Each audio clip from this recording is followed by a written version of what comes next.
Hello, everyone, and welcome in today's session. I will be discussing the Fair Information Practice Principles, or FIPS, as we say, um, an essential foundation for understanding privacy, data protection, and responsible information handling in cybersecurity.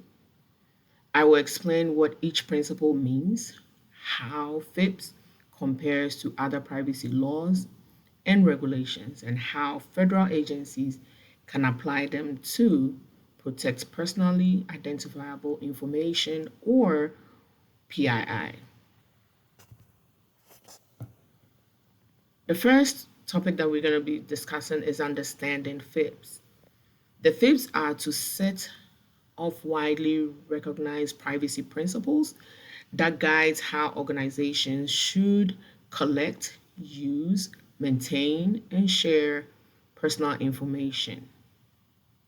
They originated from US Department of Health, Education, and Welfare in 1970s and have influenced modern privacy laws around the world.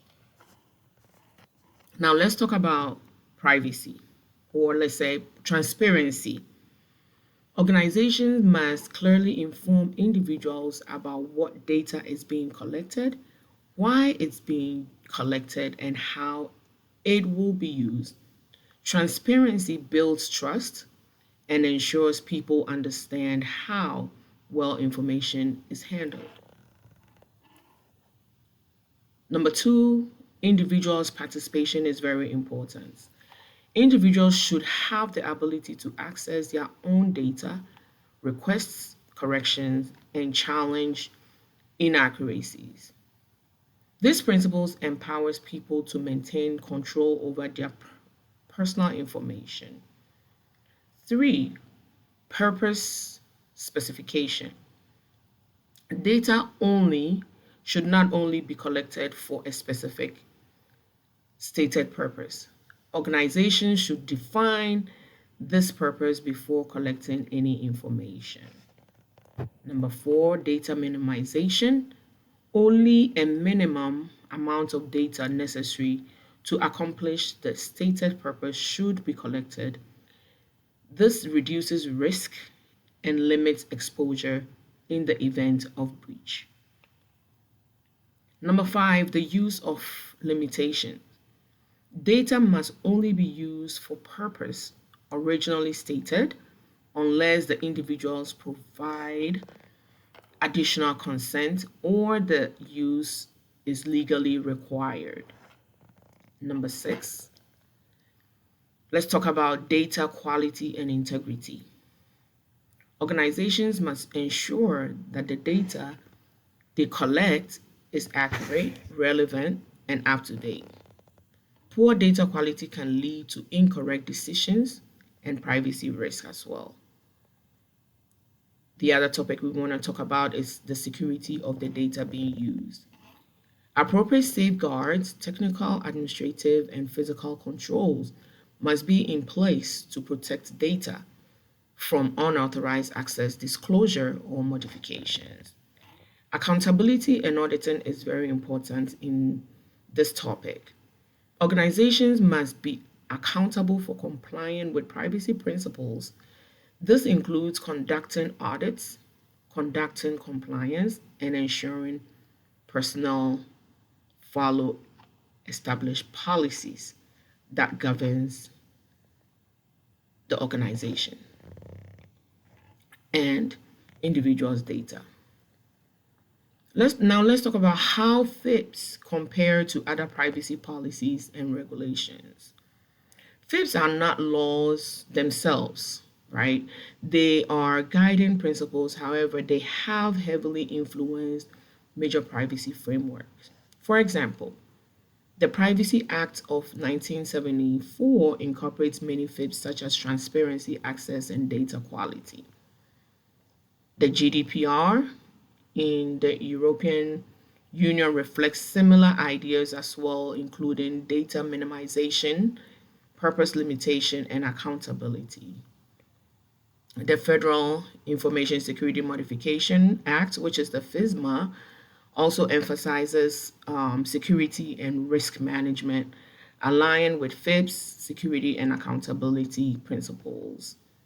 The NIST privacy framework is built directly on Fipps and uses them as foundation for modern privacy risk management. The key difference in between all that we've talked about is that Fibs are conceptual. They provide the why and the what. Laws and regulations provide the how with specific requirements, enforcement mechanisms, and penalties, I would say. How Fibs protect PII and how federal agencies apply them. Generally, federal agencies rely on Fipps to guide their privacy programs and ensure responsible handling of PII. Here are how each principle can be put into practice. Now, we've talked about transparency. Now, we will talk about transparency with the agency. So, agencies publish privacy impact assessment and as systems record notices to inform the public about data practices. Individuals' participation. Agency allows individuals to request access to their record under the Privacy Act. The purpose specification is before collecting the data, agencies define the purpose in official documentation. And again, the data minimization, these agencies limit the amount of PII collected. Only that which is necessary for the mission is required. Use limitation, agencies restrict data used to the original purpose unless legally authorized otherwise. Data quality and integrity, agencies implement processes to verify, update information regularly. And security is agencies follow the NIST SP 853 controls, which has encryption standards and access control policy. Accountability and auditing, agencies conduct routine audits, maintain training programs, and enforces disciplinary action for non-compliance.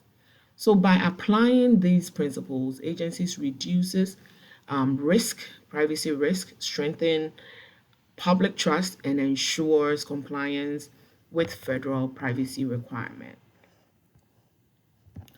For Fipps, principles will remain in cornerstone for modern privacy and cybersecurity. They provide a clear framework for protecting personal information, guiding both policy practice across federal agencies. Understanding and applying these principles is essential for anyone entering the cybersecurity field. Thank you for watching, and I hope this overview helps you better your understanding.